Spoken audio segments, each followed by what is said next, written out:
بسم اللہ الرحمن الرحیم۔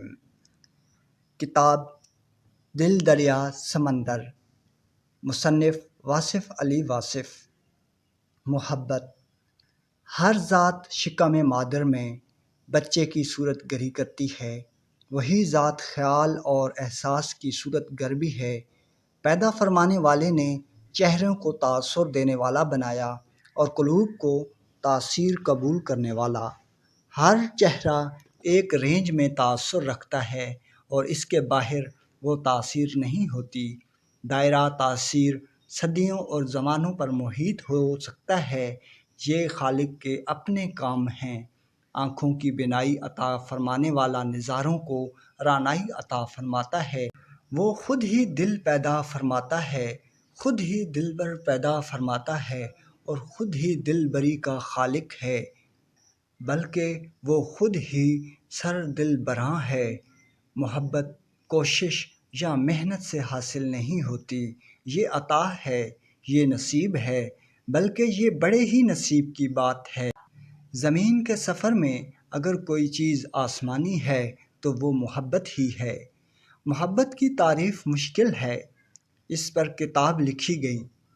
محبت کی تعریف مشکل ہے، اس پر کتابیں لکھی گئیں۔ افسانے رقم ہوئے، شعراء نے محبت کے قصیدے لکھے، مرثیے لکھے، محبت کی کیفیات کا ذکر ہوا، وضاحتیں ہوئیں، لیکن محبت کی جامع تعریف نہ ہو سکی۔ واقعہ کچھ اور ہے، روایت کچھ اور۔ بات صرف اتنی سی ہے کہ ایک چہرہ جب انسان کی نظر میں آتا ہے تو اس کا انداز بدل جاتا ہے، کائنات بدلی بدلی سی لگتی ہے، بلکہ ہر ظاہر و باطن کا جہاں بدل جاتا ہے۔ محبت سے آشنا ہونے والا انسان ہر طرف حسن ہی حسن دیکھتا ہے، اس کی زندگی نثر سے نکل کر شعر میں داخل ہو جاتی ہے، اندیشہ ہائے سوز زیاں سے نکل کر انسان جلوہ جاناں میں گم ہو جاتا ہے۔ اس کی تنہائی میں میلے ہوتے ہیں، وہ ہنستا ہے بے سبب، روتا ہے بے جواز۔ محبت کی کائنات جلوہ محبت کے سوا کچھ اور نہیں۔ محبوب کا چہرہ محب کے لیے کعبہ بن کے رہ جاتا ہے۔ محبت انسان کو زمان و مکان کی ظاہری قیود سے آزاد کر دیتی ہے۔ محبت میں داخل ہونے والا ہر داستان الفت کو کم و بیش اپنا ہی قصہ سمجھتا ہے۔ وہ اپنے غم کا عکس دوسروں کے افسانوں میں محسوس کرتا ہے۔ محبت وحدت سے کثرت اور کثرت سے وحدت کا سفر طے کراتی ہے۔ محبت آسمانوں کی بے کراں وسعتوں کو ایک جست میں طے کر سکتی ہے۔ محبت قطرے کو کلزم میں آشنا کر دیتی ہے۔ محبت زمین پر پاؤں رکھے تو آسمانوں سے آہٹ سنائی دیتی ہے۔ محبت کرنے والے کسی اور مٹی سے بنے ہوتے ہیں، یہ خلوص کے پیکر دنیا میں رہ کر بھی دنیا سے الگ ہوتے ہیں۔ دراصل محبت زندگی اور کائنات کی انوکھی تشریح ہے، یہ قرآن فطرت کی الگ تفسیر ہے، یہ حیات و مرگ کے مخفی رموز کی جداگانہ آگاہی ہے۔ محبت میں دھڑکنے والے دل کے ساتھ کائنات کی دھڑکنیں ہم آہنگ ہو جاتی ہیں۔ محب اور محبوب کا تقرب موسموں کو شگوار بنا دیتا ہے۔ محبوب کی جدائی سے بہاریں روٹھ جاتی ہیں، محبوب کا فراق بینائی چھین لیتا ہے اور محبوب کی قمیص کی خوشبو سے بینائی لوٹ آتی ہے۔ یہ بڑا راز ہے، یہ انوکھا عمل ہے۔ اس زندگی میں ایک اور زندگی ہے، اسی کائنات میں ایک اور کائنات ہے۔ محبت ہو تو انسان کو اپنے وجود ہی میں کائنات کی وسعتوں اور رنگینیوں سے آشنائی ہوتی ہے، اسے خوشبوؤں سے تعارف نصیب ہوتا ہے، اسے آہٹیں سنائی دیتی ہیں، وہ دھڑکنوں سے آشنا ہوتا ہے، اسے نالائے نیم شب کا مفہوم سمجھ میں آتا ہے۔ محبت کرنے والا اپنی ہستی کے نئے معنی تلاش کرتا ہے، وہ باطنی سفر پر گامزن ہوتا ہے۔ زندگی کے تپتے ہوئے ریگزار میں محبت گویا ایک نخلستان سے کم نہیں، محبت کے سامنے ناممکن و محال کچھ نہیں۔ محبت پھیلے تو پوری کائنات اور سمٹے تو ایک قطرہ خون۔ در حقیقت محبت آرزوئے قرب حسن کا نام ہے۔ ہم ہمہ وقت جس کے قریب رہنا چاہتے ہیں وہی محبوب ہے۔ محبوب ہر حال میں حسین ہوتا ہے، کیونکہ حسن تو دیکھنے والے کا اپنا انداز نظر ہے۔ ہم جس ذات کی بقا کے لیے اپنی ذات کی فنا تک بھی گوارا کرتے ہیں وہی محبوب ہے۔ محب کو محبوب میں کجی یا خامی نظر نہیں آتی، اگر نظر آئے بھی تو محسوس نہیں ہوتی، محسوس ہو تو بھی ناگوار نہیں گزرتی۔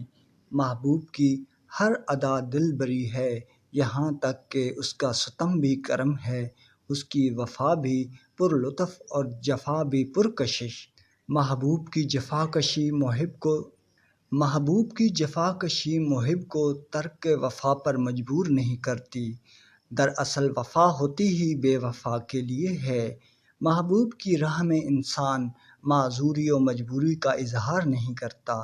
محبوب کی پسند و ناپسند محب کی پسند و ناپسند بن کے رہ جاتی ہے۔ محبت کرنے والے جدائی کے علاوہ کسی اور قیامت کے قائل نہیں ہوتے۔ محبت اشتہائے نفس و تسکین وجود کا نام نہیں، اہل ہوس کی سائیکی اور ہے، اور اہل دل کا انداز فکر اور محبت دو روحوں کی نہ ختم ہونے والی باہمی پرواز ہے۔ محبت کے لیے کوئی خاص عمر مقرر نہیں، محبت زندگی کے کسی بھی دور میں ہو سکتی ہے۔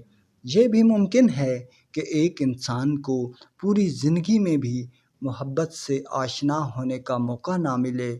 سوز دل پر وانا کسی مگس کے نصیب میں نہیں ہوتا۔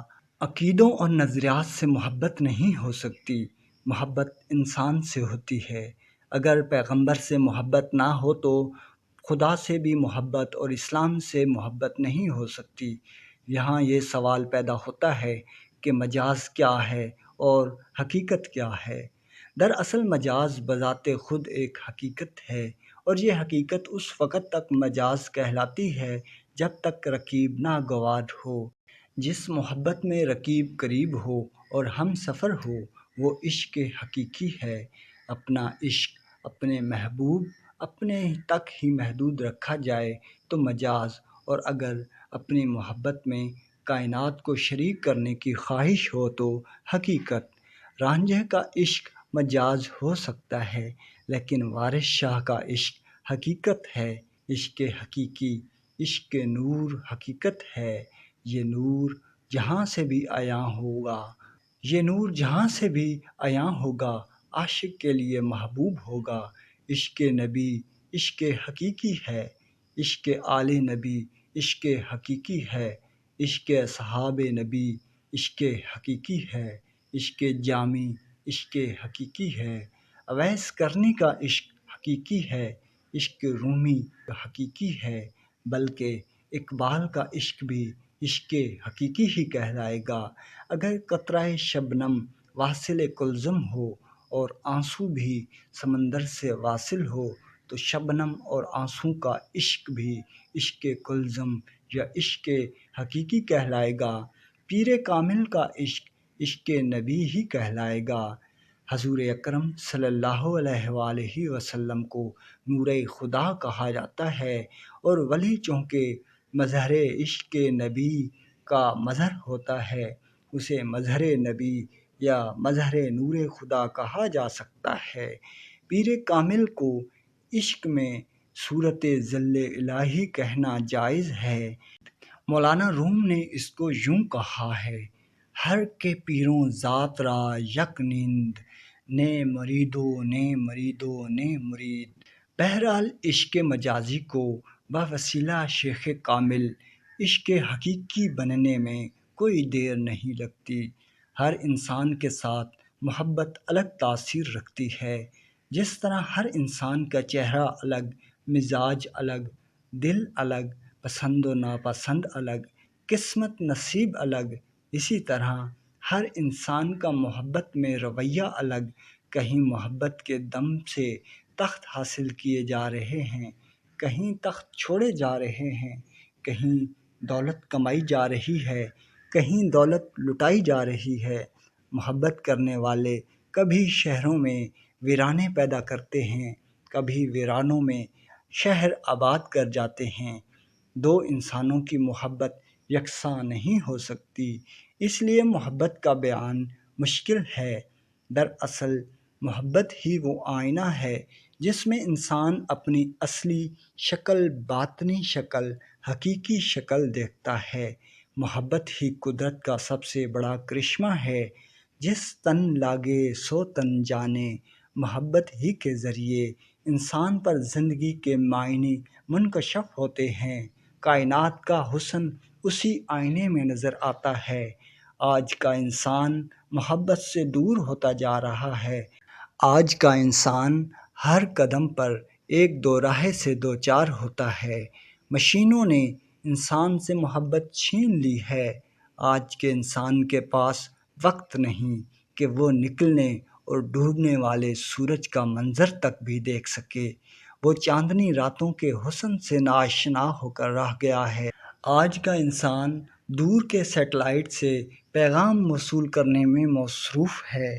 وہ قریب سے گزرنے والے چہرے کے پیغام کو وصول نہیں کر سکتا۔ انسان محبت کی سائنس سمجھنا چاہتا ہے اور یہ ممکن نہیں۔ زندگی صرف نیوٹن ہی نہیں، زندگی ملٹن بھی ہے۔ زندگی صرف حاصل ہی نہیں، ایثار بھی ہے۔ ہرن کا گوشت الگ حقیقت ہے، چشم آہو الگ مقام ہے۔ زندگی کارخانوں کی آواز ہی نہیں، احساس پرواز بھی ہے۔ زندگی صرف میں ہی نہیں، زندگی وہ بھی ہے، تو بھی ہے۔ زندگی میں صرف مشینیں ہی نہیں، چہرے بھی ہیں، متلاشی نگاہیں بھی۔ زندگی مادہ ہی نہیں، روح بھی ہے، اور سب سے بڑی بات زندگی خود ہی معراج محبت بھی ہے۔ ناظرین کرام، نیکسٹ ویڈیو کے لیے ہمارے چینل کو سبسکرائب کیجیے۔ اللہ نگہبان۔